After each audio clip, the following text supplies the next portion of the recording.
Something walks whistling past my house every night at 3:03.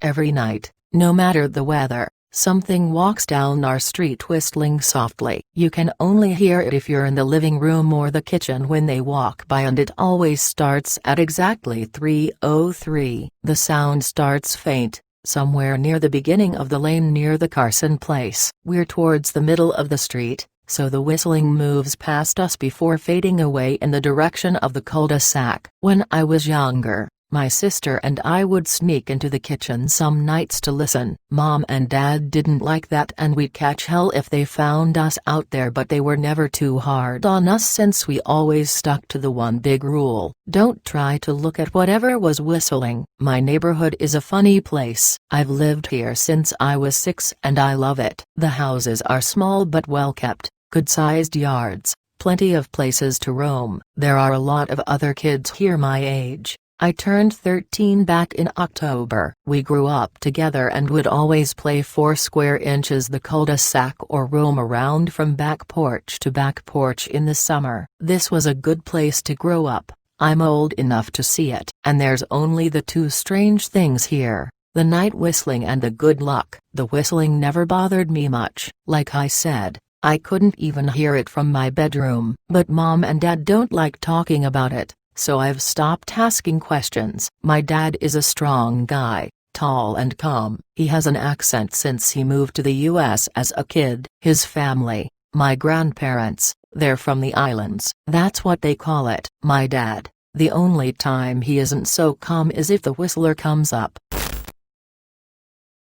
He talks a little quicker then, eyes move faster, and he tells us not to think about it so much and to always remember the one rule, the big rule: don't try to look outside when the whistler goes past. Not that we could look even if we wanted. See, there are shutters on the inside of every window, thick pieces of heavy canvas that pull down from the top and latch to the bottom of the window frame. Each latch even has a small lock, about the size of what you'd find on a diary. My dad locks those shutters every night before we all go to bed and keeps the key in his room. My mom. I don't know what she thinks about the whistling. I've seen her out in the living room before at 3:03 when the sound starts. I could see her if I cracked my door open just an inch to peek. She's not out there often, at least I haven't caught her much. But once or twice a month I think she sits out there on our big red couch just listening. The whistler has the same tune every night. It '*s. Cheerful. Da-da-da-da-da-dum. Da-da-da-da-da-dum. Remember how I said there are 2 odd things about where I live? Well, besides our night whistler, everyone in my neighborhood is really lucky. It's hard to explain, and Dad doesn't like us talking about this part much, either. But good things just seem to happen to people around here a lot. Usually, it's small things: winning a radio contest, or getting an unexpected promotion at work, or finding some arrowheads buried in the yard, you know, the authentic kind. The weather is pretty good and there's no crime, and everybody's gardens bloom extra bright in the fall. A million little blessings, I've heard my mom say about living here. But the main reason we stay here, why we moved here in the first place, is my sister Nola. She was born very sick, something with her lungs. We couldn't even bring her home when she was born, only visit her in the hospital. She was so small, I remember, small even compared to the other babies. A machine had to breathe for her. We moved into our house here to be closer to the hospital. As soon as we moved here, Nola started getting better. The doctors couldn't figure it out. They chalked it up to whatever they were doing, but we all could tell they were confused. But my parents knew, even I knew, Nola getting better was just another of the million little blessings we got for living in our neighborhood. So that's why we stayed even after we found out that, for every small miracle that happens here every day,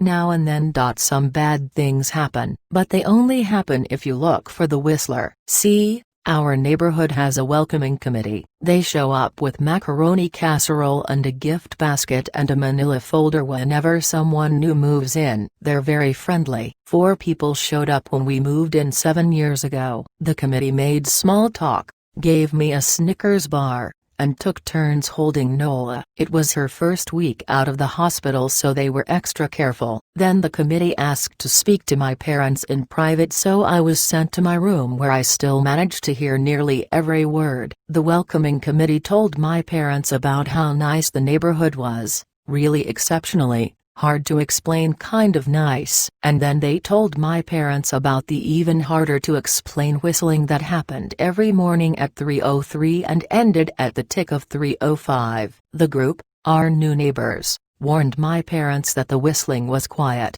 would never harm or hurt us, as long as we didn't look for what was making the sound.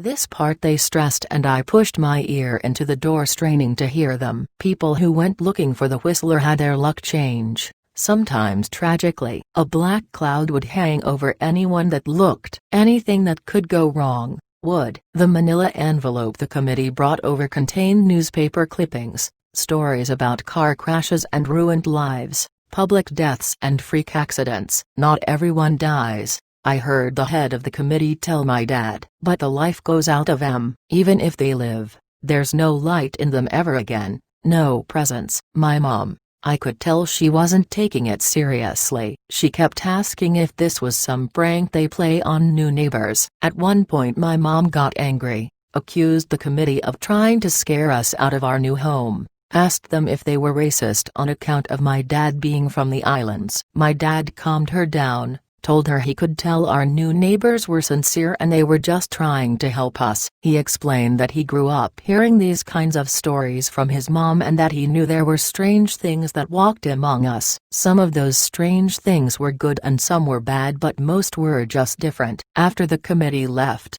Dad went out to the hardware store, bought the canvas blinds, the latches, and the locks and installed them on every window in the house. After dinner, that first night in our new house, I crept out of my room at 3 a.m. only to find my dad awake sitting on the living room couch, holding my baby sister. My dad held up his finger in a SHH motion but patted the couch next to him. I sat and we waited. At exactly 3:03 we heard the whistling. Da-da-da-da-da-dum, da-da-da-da-da-dum. It came and it went just like our neighbors said. The whistling returns each night and we never look and we enjoy our million little blessings every day. Nola breathes on her own and she's grown into a strong, clever girl. My dad even joined the welcoming committee. We don't get new neighbors often. Why would anyone want to leave? But when a new family moves in, my dad and the committee bring them macaroni casserole, a gift basket, and the manila folder. I can always tell by the look on my dad's face when he comes back if the family took the committee seriously or if we'd be getting new neighbors again very soon. Not long ago a family moved in directly next to us. The previous owner, Miss Maddie, passed away at age 105. She'd lived a good, long life. Our new neighbors seemed like they'd fit in just fine. They believed the welcoming committee, took my dad's advice about the locking shutters since they had a young child of their own. Whatever newspaper clippings were in that manila envelope, whatever evidence, my dad never let us see. But I imagine it must have been awfully convincing since our neighbors got along with no issues for the first month. One night, when our new neighbors had to leave town, they sent their son, Holden, to stay with us. He was 12, a year under me in school. I didn't know him well before that night, but as soon as his parents dropped him off after dinner I could tell it was going to be a bad time. Do you know who is always out there whistling every night? Holden asked the moment the adults left the room. The 3 of us were sitting in the den, some Disney movie playing idly on the television. My sister and I exchanged a glance. "We don't talk about that," I said. "I think it's that weirdo that lives in the big yellow house on the corner," Holden said. "Mr. Towles?"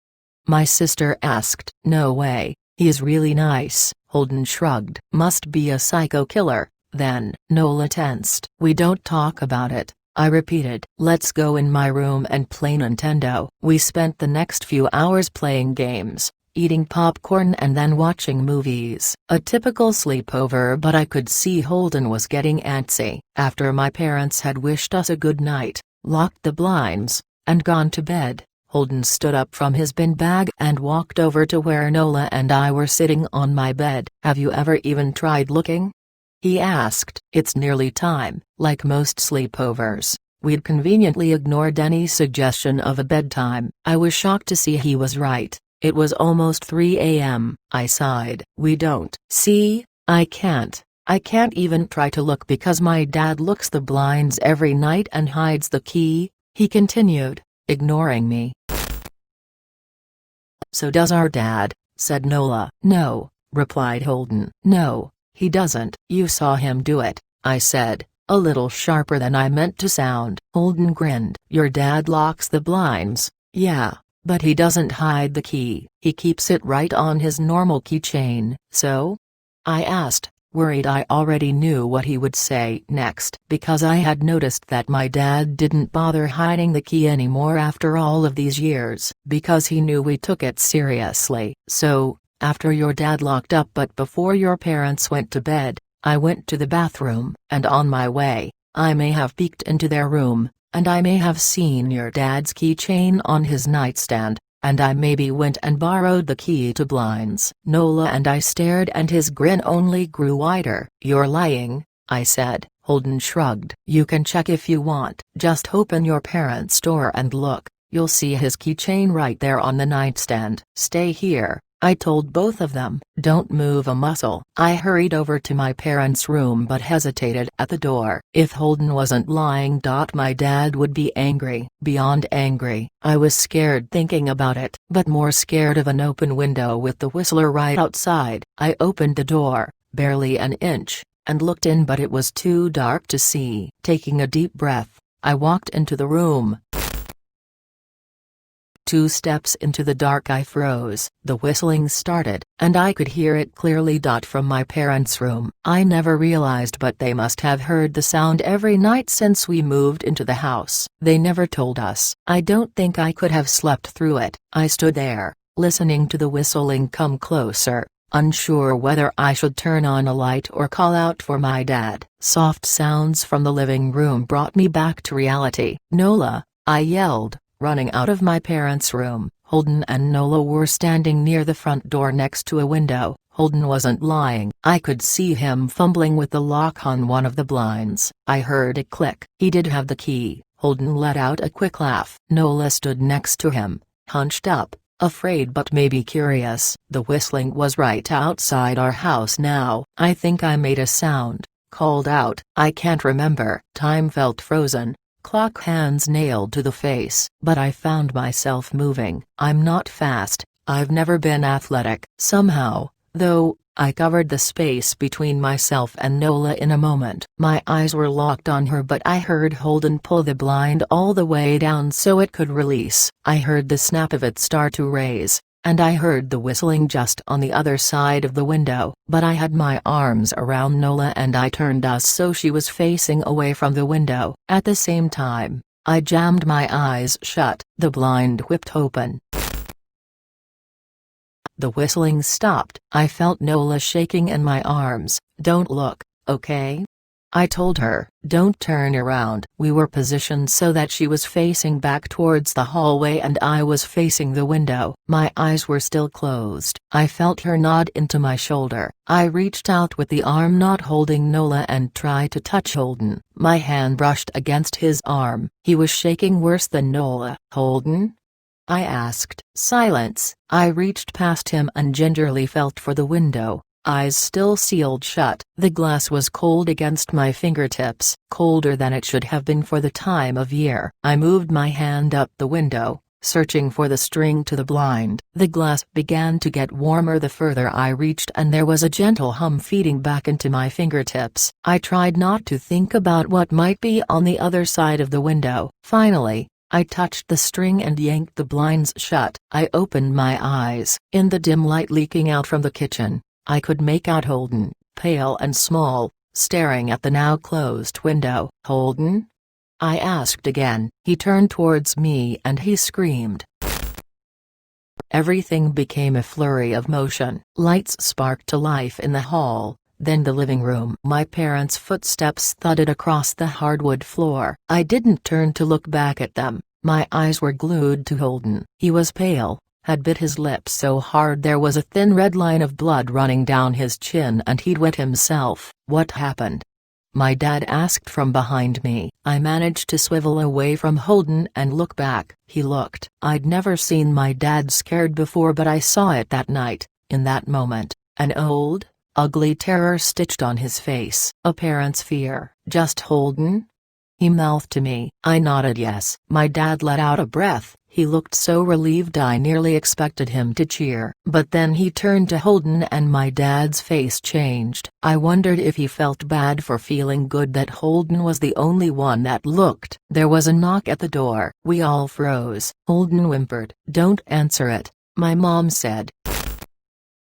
She stood at the threshold of the hall. I'd always thought she was a skeptic and just humored my dad about the windows and the whistler, but that night we were all believers. I noticed that both of my parents held baseball bats they must have taken from their bedroom. The knock came again, a little louder this time. "Please don't open the door," Holden whispered. My dad walked over to him, hugged him close. "We won't," my dad promised, still holding his bat. "Nothing is coming in here tonight." Thud thud thud. This time the knocking was loud enough to rattle the door. Holden screamed again and Nola clutched her arms around my neck. My mom came over and knelt down next to us, wrapping my sister and me close. Thud thud thud. "Call the police," my mom whispered to my dad. The knocking instantly stopped. My dad looked over his shoulder at us. "Do you think?" He was cut off by frantic knocking that trailed off to a polite tap tap tap. "Police," something said from the other side of the door. The voice from outside sounded exactly like my mom, like a parrot repeating the words back to her. "Police. Call the police." Tap tap tap. "Police." My mom pulled us closer. "Police, police, police, police." "Please stop," I heard her whisper. "I don't think calling them will help," my dad said. "How will we know when they're the ones at the door?" The knocking came back harder than before. The door shook. Then it stopped. After a long moment, I heard the knocking again, but it was coming from our back door. We all turned together towards the back door, but the knocking immediately returned to the front door. Front to back to front, loud then quiet then loud again. Suddenly, the sound was coming from both doors at once, big, heavy blows like a sledgehammer. Then something started rapping against all of the windows in the house. Then the walls. It was like we were living inside a drum with a dozen people trying to play at once. Or we were a turtle and something was attempting to claw us out of our shell. "Stop!" Holden yelled. The knocking died. "I won't tell," Holden said, staring at the door. "I promise I won't tell anyone what I saw. Just please go away." We waited for nearly a minute, then we heard it. A soft tap tap tap coming from the window Holden had looked through the earlier. Holden started to cry, sobbing like a prisoner watching gallows being built outside their cell. My dad held him, brushed his hair but never lied to him, never told him things would be okay. The tapping at the window went on for the rest of the night. We huddled together in the living room for I don't know how long. Eventually, my mom tried to take us kids into my room while my dad stayed to watch the door. But the second we moved into my bedroom the knocking came back, so loud it was possible to ignore. I was afraid the door couldn't take it. We went back to the living room and the knocking stopped. Only the tap tap tap on the window remained. None of us slept that night. The tapping stopped around 7 a.m. That's about the time the sun comes up here. We waited another 2 hours before my dad opened the blinds from one window. He made us all go back to my parents' bedroom first. I heard him open the door then come back in. "Okay," he told us. "It's done." Holden's parents came back around lunchtime. My mom and dad walked Holden over to his house and they all went inside for quite a while. Nola and I watched from the window. She stuck to me the whole day, right at my side, sometimes holding my hand. When my parents came back they looked grim but wouldn't tell us what they said to Holden's family. It was a Sunday so we all spent the day together, ordered pizza and watched movies. That night everyone slept in my room, Nola and my mom in the bed with me, my dad in a chair he'd pulled over. There was no knocking that night or any night since. We didn't see much of Holden or his parents for the rest of that week, but by Thursday there was a moving truck in their driveway. Nola and I watched them packing up the whole afternoon after school. What sticks with me most is how tired Holden and his parents looked. All three had the same pallor, grim mouths and lightless eyes. Even from across the street I could tell something was very wrong. Holden and his family were gone before sunset. I remember what the original welcoming committee said to my parents when we moved in. Not everyone who looks at the Whistler dies, but even those that live have the light go out of them and the rest of their lives are full of misfortune. A million little tragedies. I think Holden's parents must have looked, either to comfort him if they didn't believe or share the burden if they did. I watch Nola some days, happy and young and alive, and I wonder if I'd been slower, if she'd looked out the window that night. Would I have looked too, to comfort her, to share that burden? I'm glad I don't have to find out. We still live in that house, in that neighborhood. We still hear our Whistler walking past every night. The blessings, the luck, the good things here are too good to leave. But we're careful. We don't have friends over to spend the night anymore. And my dad hides the key to the blinds very well. Not that I've gone looking. Some things you just don't need to look for.